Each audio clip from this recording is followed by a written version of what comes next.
आगे बढ़ते हैं, इस खबर पर आपको अपडेट देते रहेंगे। बात आरएसएस के उस सलाह की जिस पर मचा है हंगामा।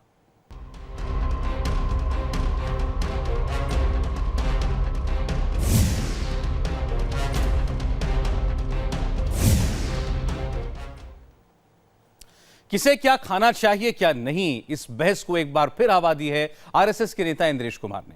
आरएसएस के बड़े पदाधिकारी हैं इंद्रेश कुमार। उन्होंने दिल्ली की जामिया मिलिया इस्लामिया यूनिवर्सिटी में आकर कहा कि मुसलमान गोश्त से दूर रहें।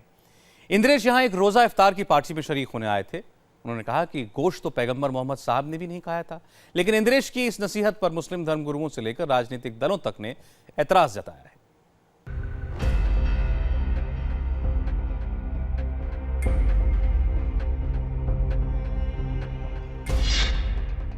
गोश्त एक बीमारी है और दूध एक उपचार।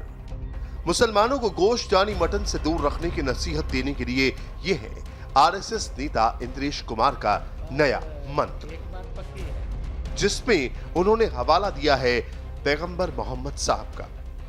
आरएसएस से जुड़े संगठन राष्ट्रीय मुस्लिम मंच ने सोमवार को दिल्ली के जामिया मिलिया इस्लामिया में इफ्तार पार्टी दी थी, जिसमें आरएसएस नेता इंद्रेश कुमार को खास तौर पर बुलाया गया था। इंद्रेश ने मुसलमानों को न सिर्फ गोश्त से दूर रहने की बल्कि रोजे में गाय के दूध का इस्तेमाल करने की भी नसीहत दी।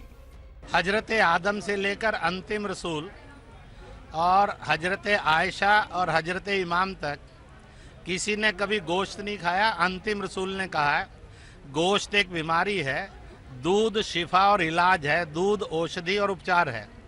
उनकी नसीहत के अनुसार जो कुर्बानी करते, तस्करी करते और खाते हैं वो एक किस्म से जहर खाते हैं, बीमारियां खाते हैं, जिसको उन्होंने कहा था ये नहीं करना चाहिए। फिर इसी के साथ कहा रोजा इफ्तियार में जो पानी शरबत देंगे तो गाय के दूध को भी उसमें करिए। ऐसे सैकड़ों हजारों स्थानों पर वो कर रहे हैं। इंद्रेश कुमार ने तो जो कहना था कह दिया, लेकिन उनकी ये नसीहत मुस्लिम धर्मगुरुओं और इस्लाम के जानकारों को बहुत नागवार गुजरी है। उन्होंने आरएसएस को नसीहत दी है कि खाने पीने पर सलाह देना बंद करें। मेरे ख्याल से वो अपनी सेहत का ख्याल रखें इंद्रेश जी, बाकी मुसलमानों की सेहत का ध्यान न रखें। मुसलमान को पता है क्या खाना है क्या नहीं खाना है, और उसके लिए कोई चीज़ खाना ज़रूरी नहीं, कंपलसरी नहीं है।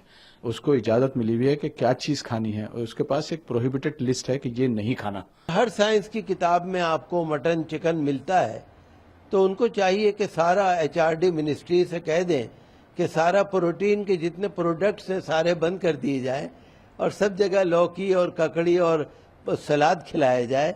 तो अगर वो ये कर सकते हैं तो करें। बीफ के बारे में या रेड मीट के बारे में जो आज कल राजनीति हो रही है, इससे देश बहुत बदनाम हो रहा है।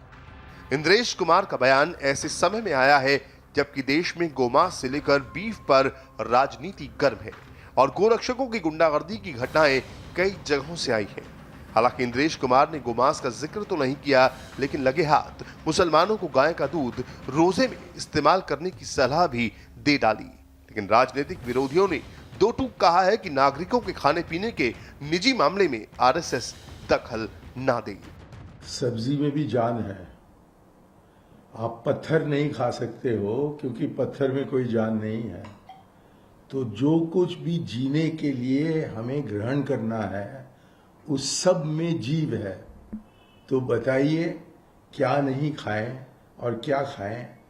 और ये इंद्रेश कुमार समझते हैं कि जामिया मिलिया सही जगह है जहां की वो आरएसएस के प्रचारक। खाने पीने के मामलों पर, रिश्तों के मामलों पर अब उनकी ये सोच हो गई है कि सत्ता अगर है तो हम इन सब चीजों पर जब चाहे कुछ भी कह सकते हैं और सबको मानना पड़ेगा। बड़ी गलत फहमी। इंद्रेश जी ने अपने तौर पे सुझाव दिया है, क्योंकि इंद्रेश जी वेजिटेरियन है, उसके जो गुण हैं वो उन्होंने बताए हैं। तो कई लोग वेजिटेरियन होने से बहुत फ़ायदे होते हैं, यही